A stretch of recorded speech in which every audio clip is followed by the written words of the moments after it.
الرحمن الرحیم وسلام علی سید المرسلین اما بعد قال النبی صلی اللہ علیہ وسلم طلب العلم فریضۃ علی کل مسلم۔ حضرت صلی اللہ علیہ وسلم نے ارشاد فرمایا کہ علم حاصل کرنا مسلمان پر فرض ہے، تو معلوم ہوا کہ علم حاصل کرنا صرف مسلمان کا حق ہی نہیں بلکہ اس پر فرض بھی ہے۔ حق تو وہ چیز ہوتی ہے جس سے دستبردار ہو جانا ممکن ہو، جبکہ فرض وہ ہے جس سے دستبرداری بھی ایکسیپٹیبل نہیں ہوتی۔ لہذا علم کا حصول یہ فرض ہے، تو شریعت کے نے جتنے بھی ہم پر فرائض مقرر کیے ہیں وہ سب کے سب لمیٹڈ ہوتے ہیں کہ یہ فرض کام یہاں سے لے کر یہاں تک کر لو تو تم فرض پورا ہو گیا، اس سے زائد جو کرو گے وہ نفل سمجھے جائیں گے۔ جیسا کہ فرض نماز میں فجر کی نماز فرض ہے تو اس کے ساتھ جو دو سنتیں ہیں، ظہر کی نماز میں 4 رکعتیں فرض ہیں تو باقی کچھ سنتیں اور نوافل ہیں، بالکل عصر میں بھی اور اسی طرح مغرب میں بھی 3 فرض ہیں تو باقی کچھ 7 نوافل جو اس زائد ہیں وہ نوافل یا سنتیں ہیں۔ اسی طرح رمضان کے روزے فرض ہیں، اگر کوئی شخص اس کے بعد بھی روزے رکھتا ہے تو وہ اس کے نفل روزوں میں شمار ہوگا۔ بالکل اسی طرح شریعت مطہرہ نے جن چیزوں کو فرض قرار دیا ہے وہ ایک حد تک فرض ہوتی ہیں، اس سے زائد وہ نفل سمجھی جاتی ہیں۔ تو حدیث مبارک کے مطابق جب علم حاصل کرنا فرض ہے تو کون سا علم اور کتنا حاصل کرنا فرض ہے؟ تو فقہاء کرام نے اس کی تصریح یوں فرمائی کہ علم حاصل کرنا فرض، واجب، ضروری ہے۔ جن کاموں کا کرنا ضروری ہے، جن سے بچنا ضروری ہے، ان کاموں کے بارے میں جانکاری حاصل کرنا بھی ضروری ہے۔ کہیں ایسا نہ ہو کہ انسان بے علمی میں، لاخبری میں وہ کام کر بیٹھے جو اللہ تبارک و تعالیٰ نے کرنے کا جس سے منع فرمایا تھا، اور وہ کام چھوڑ بیٹھے جسے اللہ تعالیٰ نے کرنے کا حکم دیا تھا۔ لہذا وہ کام جو کرنے ضروری ہیں اور وہ کام جن سے بچنا ضروری ہے، ایک انسان کے لیے ان کے بارے میں معلومات حاصل کرنا، مسلمان کے لیے ان کے بارے میں جاننا یہ بھی ضروری ہے۔ اتنا کہ علم اس کو فرض درجہ دیا گیا ہے۔ ہاں، اور شریعت کا جو تفصیلی مسائل، تفصیلی دلائل کے ساتھ جو مکمل علم سیکھے گا وہ فرض کفایہ ہوگا کہ وہ اگر معاشرے کے چند افراد بھی سیکھ لیں جو معاشرے کی دینی مسائل میں رہنمائی کر سکیں گے تو وہ فرض کفایہ ان کے ذمے سے اتر جائے گا۔ لہذا اس میں تو کوئی دو رائے نہیں ہے کہ طلب العلم فریضۃ علی کل مسلم، یہ حدیث، اس حدیث کا مصداق وہ دینی علم ہے، وہ علم شریعت ہے، وہ قرآن و سنت کا علم ہے کہ اتنا کہ علم جاننا کہ اللہ کی انسان راضگی اور ناراضگی کہ میری 24 گھنٹے کی زندگی میں میرے پر کیا چیزیں لازم ہیں اور کن سے بچنا ضروری ہے، ان کے بارے میں جاننا ضروری ہوگا۔ اور پھر اس کے علاوہ جو انسان علم حاصل کرتا ہے، کچھ وہ فرض کفایہ والا درجہ بھی واضح ہو گیا، اس کے علاوہ جو علم حاصل کرتا ہے وہ نفل شمار ہوگا، کیونکہ قرآن مجید میں اللہ تبارک و تعالیٰ ارشاد فرماتے ہیں اطاعت کرو اللہ کی اور اللہ کے رسول کی اور اپنے عملوں کو ضائع مت کر لو۔ یعنی وہ جو کام ہم نبی پاک صلی اللہ علیہ وسلم کے طریقے کے مطابق کرتے ہیں یا کوئی کام اللہ کا حکم پورا کرتے ہیں تو وہ اس کام پر ہمیں اجر اور ثواب دیا جاتا ہے۔ ہاں، اگر کوئی کام ہم اپنے طریقے سے کریں، نبی پاک صلی اللہ علیہ وسلم کا طریقہ اختیار نہ کریں تو وہ کام ضائع ہو جاتا ہے۔ اطاعت کرو اللہ کی اور اللہ کے رسول کی اور اپنے عملوں کو ضائع مت کر لو۔ یعنی اگر نبی پاک صلی اللہ علیہ وسلم کے طریقے سے ہٹ کر اگر نماز بھی ہم پڑھتے ہیں تو وہ بھی ہماری ضائع ہو جاتی ہے۔ کوئی شخص کہنے میں نے پہلے 2 سجدے کرنے، پھر میں رکوع کروں گا، پھر میں قیام کروں گا، تو اس کی یہ ورزش تو ہوگی، نماز نہیں ہوگی۔ نماز تبھی ہوگی جب نبی پاک صلی اللہ علیہ وسلم کے طریقے کے مطابق ہوگی۔ اگر کوئی شخص روزہ رکھتا ہوگا، میں دوپہر 12 بجے سے لے کر اگلے دن 12 بجے تک رکھ لیتا ہوں، تو اس کی یہ معدے کی ورزش ہو جائے گی لیکن روزہ نہیں ہوگا۔ روزہ تبھی ہوگا جب نبی پاک صلی اللہ علیہ وسلم کی اطاعت اور فرمان برداری کے ساتھ ہوگا۔ اسی طرح زندگی کے تمام امور اور تمام کام، انسان کھانا کھاتا ہے، اگر وہ سنت کے مطابق کھانا کھاتا ہے پیٹ تو اس کا دونوں صورتوں میں بھر جائے گا، وہ سنت کے مطابق کھائے یا بغیر کھائے۔ ہاں، اگر سنت کے مطابق کھائے گا تو اس کا عمل ضائع نہیں ہوگا بلکہ یہ کام عبادت میں لکھا جائے گا۔ سونا تو تھا ہی، اگر کوئی آدمی سنت طریقے کے مطابق سوتا ہے، وہ اعمال کر کے سوتا ہے تو اس کا سونا بھی عبادت لکھا جائے گا، اس لیے کہ یہ اطاعت کے ساتھ سونا ہے۔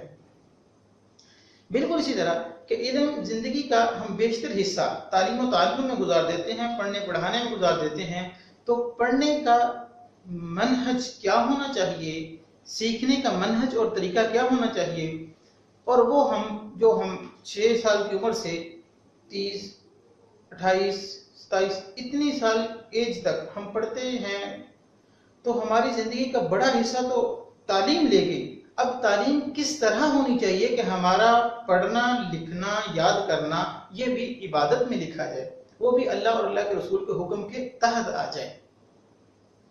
تو آسان لفظوں میں ہم یوں کہہ سکتے ہیں کہ اللہ تبارک و تعالیٰ نے کوئی جس طرح ہم دعویٰ یہ ہے کہ قرآن و سنت ہمیں ہر طرح کے مسائل کے بارے میں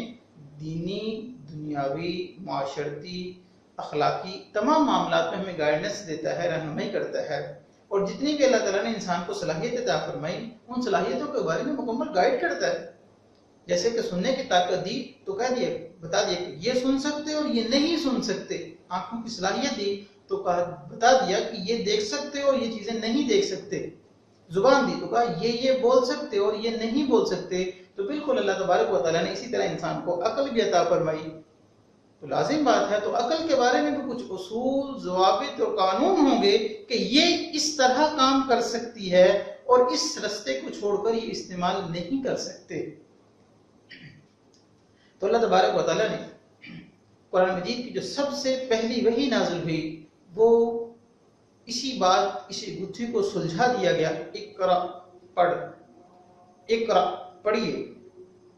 کیا پڑھیے؟ اقرا، اس کا مفعول محذوف ہے، یعنی جب بہت ساری چیزیں ہوتی ہیں تو قرآن مجید کا انداز یہ ہے کہ وہ وہاں پر سکوت اختیار کرتا ہے، اقرا پڑھیے، آگے بات نہیں شروع ہوگی، بِاسْمِ رَبِّكَ الَّذِي خَلَقَ، اپنے رب کے نام کے ساتھ جس نے پیدا کیا۔ تو الذی خلق،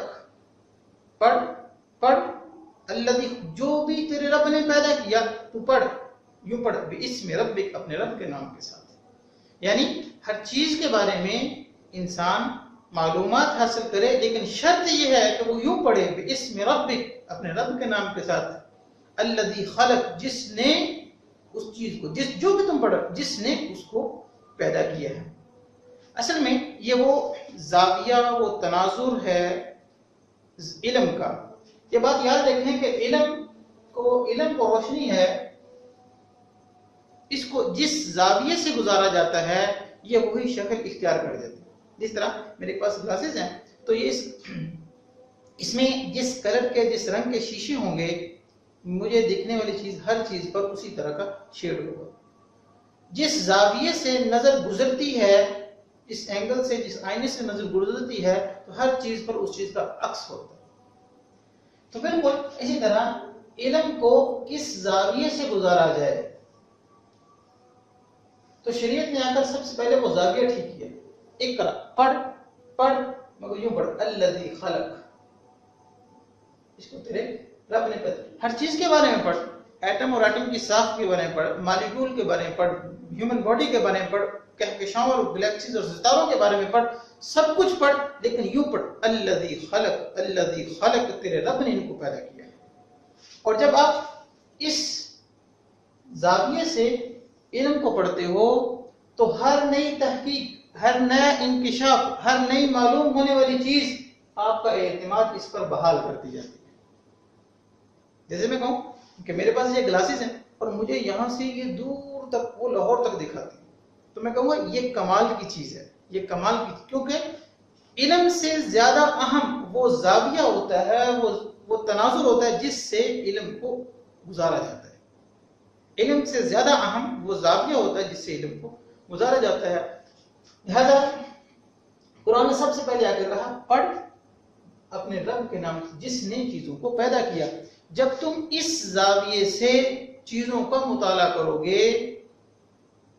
تو ہر چیز کا پڑھنا اس کے خالق پر، اس کے بنانے والے پر تمہارا یقین اور اعتماد کو مضبوط کر دے گا۔ اسی بات کو قرآن کہتا ہے، قُلْ هَلْ يَسْتَوِي الَّذِينَ، کہ کیا برابر ہوگا وہ لوگ، وَالَّذِينَ يَعْلَمُونَ، جو جانتے ہیں، اور وہ لوگ جو نہیں جانتے، کہ جاننے والے اور نہ جاننے والے برابر نہیں ہو سکتے۔ کیونکہ جب انسان الذی خلق کے تناظر میں کہکشاؤں اور دیگر چیزوں کا مطالعہ کرے، اس کے دل سے نکلے گا سبحان ربی الاعلی، سبحان ربی العظیم۔ لیکن اگر اس زاویے سے کوئی پڑھتا ہے تو اس کا پڑھنا کوئی بھی علوم ہے تو وہ نفل میں شمار ہوں گے۔ ہماری قدیم درسگاہوں میں اسی تناظر سے علم پڑھایا جاتا، مدارس میں ریاضی، جیومیٹری، فزکس، کیمسٹری، بایو اور مختلف علوم و فنون بھی قرآن و سنت کے ساتھ پڑھائے جاتے تھے، کیونکہ ان علوم کا پڑھنا بھی یہ معلومات ہیں اس کائنات کے بارے میں، اور کائنات کو پڑھنا اس کے بنانے والے کے تصور کے بغیر یہ تو کسی کو روا ہی نہیں دیتا کہ کائنات کا مطالعہ کروایا جاتا اس کو بنانے والے کا یہ ریمائنڈر لگا کر، کیونکہ 1835 کے بعد جو علم پڑھایا جاتا کہ ہمارے یہاں علم تو رہا، لیکن لارڈ میکالے اور دیگر حضرات کے آنے کی وجہ سے 1835 کے بعد بر صغیر میں یہ تناظر علم تبدیل کر دیا گیا، اور آج بھی ہمارے بچے جس تناظر سے، جس آئینے سے، جس زاویے سے چیزوں کو پڑھتے ہیں وہ یہ نہیں ہے کہ ایک چیز کے بارے میں تم کائنات پڑھ جاؤ، تم ریاضی پڑھ جاؤ، تم فزکس پڑھ جاؤ، کیمسٹری پڑھ جاؤ، لیکن بنانے والے کی طرف ایک دفعہ بھی بچے کا دماغ نہیں جائے گا۔ وہ ایٹم اور ایٹم کے ریلیشن پڑھ جائے گا، سیل اور اس کی خصوصیات پڑھ جائے گا، اس کا باڈی کو کیسے کریٹ کرنا، بنانا، ہیومن باڈی کے بارے میں مکمل پڑھ جائے گا، لیکن بنانے والے کی طرف ایک دفعہ بھی اس کا دماغ نہیں جانا پڑے گا۔ چونکہ 1835 کے بعد یہ تناظر تبدیل کر دیا گیا کہ وہ الذی خلق والا تناظر نہیں رہ گیا، بلکہ کہ پڑھو اوپن مائنڈڈ ہو،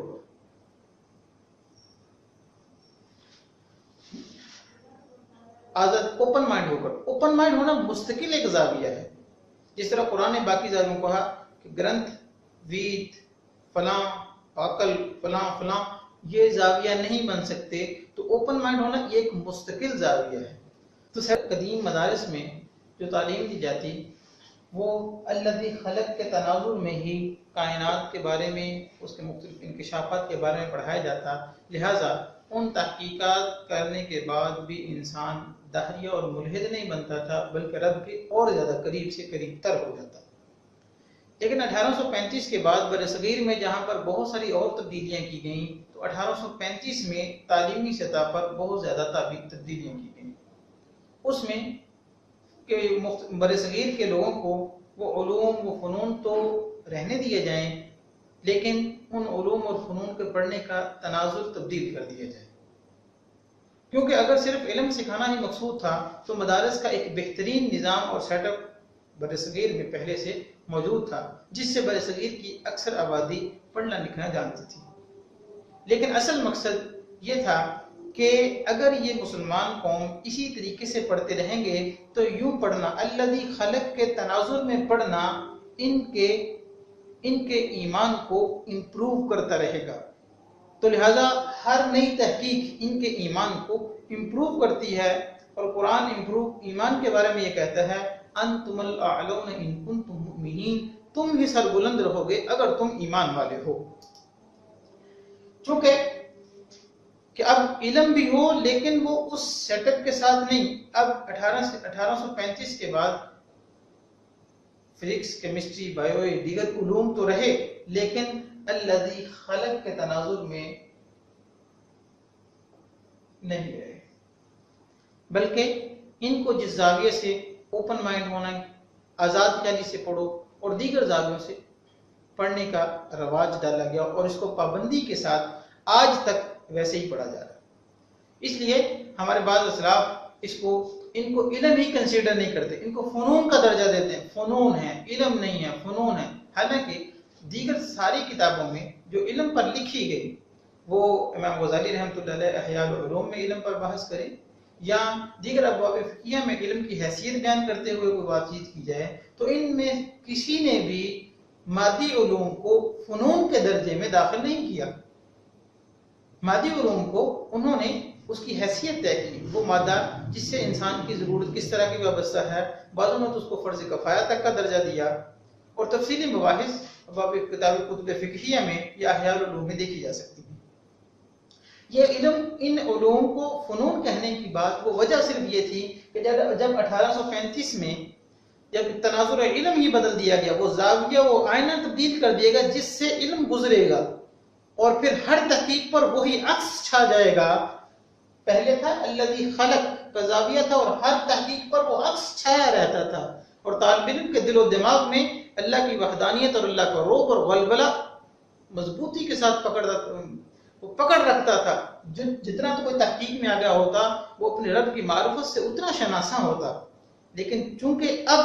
زاویہ مختلف ہے، جب جو شخص جتنا زیادہ دیگر علوم میں آگے بڑھتا جاتا ہے،